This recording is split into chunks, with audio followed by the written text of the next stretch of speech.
muli. Isa pa ni bakbakan. Upang mapatunayan ang galing ng isang Pinoy boxer, ay kailangan itong dumayo sa labas ng bansa upang patulogin ang kanilang champion upang makaiwas sa dayaan.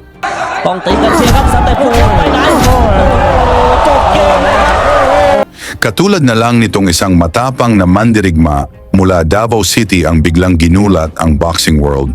Siya si Ray the Hitman Loreto. Matapos ang 17 sunod-sunod na panalo, biglang nakilala si Loreto. Hindi lang dahil sa lakas ng suntok, kundi sa kanyang killer instinct.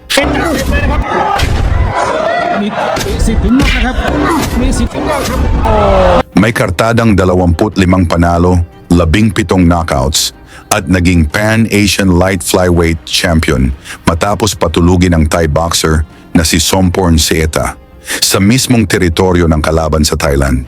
Dahil sa tapang at husay ni Loreto, nabigyan siya ng world title shot. Laban sa isang halimaw mula Africa, ang IBF at EBO World Champion na si Nkosinathi Mabere Joyi, isa sa mga pinakakinatatakutang boksingero sa mundo, number 1 sa The Ring at BoxRec rankings. Ginanap ang kanilang laban sa Monte Carlo, Monaco. Kaya sa laban sobrang underdog ang ating Pinoy. Mainit ang aksyon sa unang round habang sigawang ang mga fans ng champion na nag-abang sa pagbagsak ng Pinoy.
Sa round 3, ginulat ng Pinoy ang buong mundo, pinabagsak ni Loreto ang African champion at talagang napuruhan at naging IBO World Light Flyweight Champion.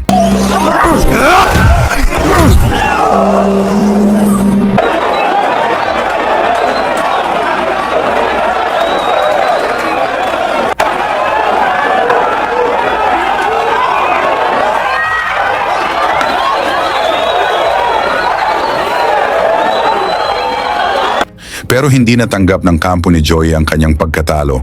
Nakatsamba daw ang Pinoy. Dahil sa kagustuhan nilang makabawi, ang offer sila ng 2 milyong piso bilang premyo at naghamon sila ng rematch. Tinanggap ito ng ating Pinoy kahit paggaling ito sa operasyon ng appendicitis. Naganap nga ang rematch pero sa balwarte na ito ni Joey sa Mdantsane Indoor Center, South Africa. Alam naman natin sa lugar na ito, kailangan pabagsakin ang kalaban upang manalo dahil talamak na dito ang dayaan. Kaya sa laban sobrang underdog ang ating Pinoy. Mainit ang aksyon sa unang round habang sigawang ang mga fans ng champion na nag-abang sa pagbagsak ng Pinoy. Sa round 3, ginulat ng Pinoy ang buong mundo, pinabagsak ni Loreto ang African champion at talagang napuruhan at naging IBO World Light Flyweight Champion. To give his guts Unbelievable stuff from Hitman right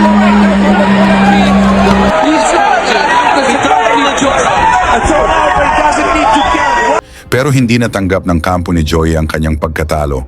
Nakatsamba daw ang Pinoy.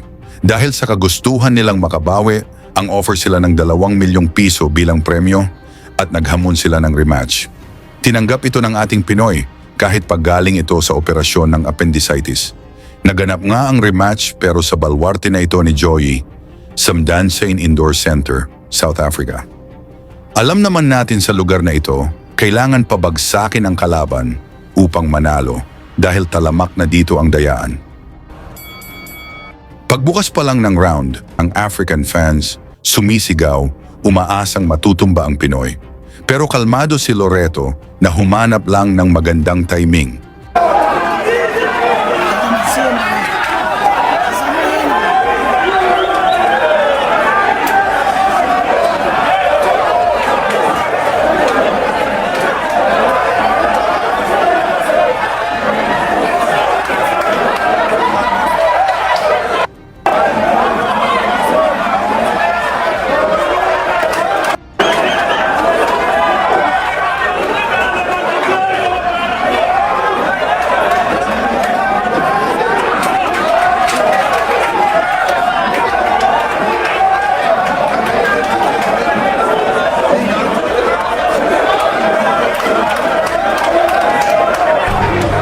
At isang himala nga mga bay.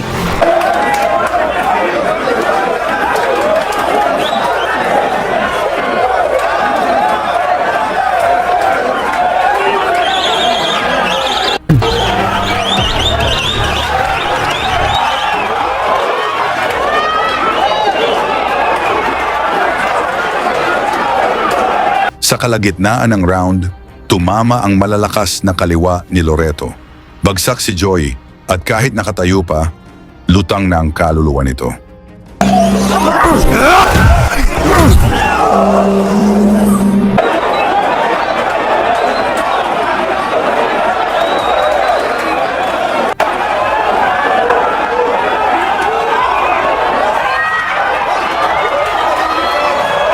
Dito na siya inatake ni Loreto.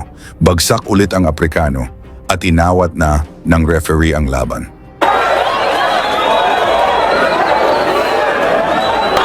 Matagumpay na nadepensahan ni Loreto ang kanyang world title sa pamamagitan ng technical knockout sa unang round.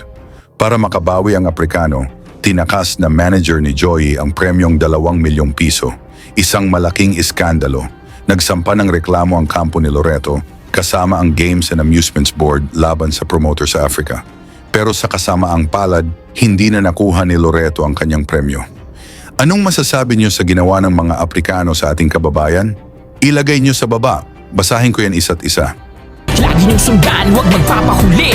Pag-usapan ni bakbakan, balita niya at laban. Mga Pinoy na di nagpapagapi. Salamat sa mga suporta na lagi nandyan.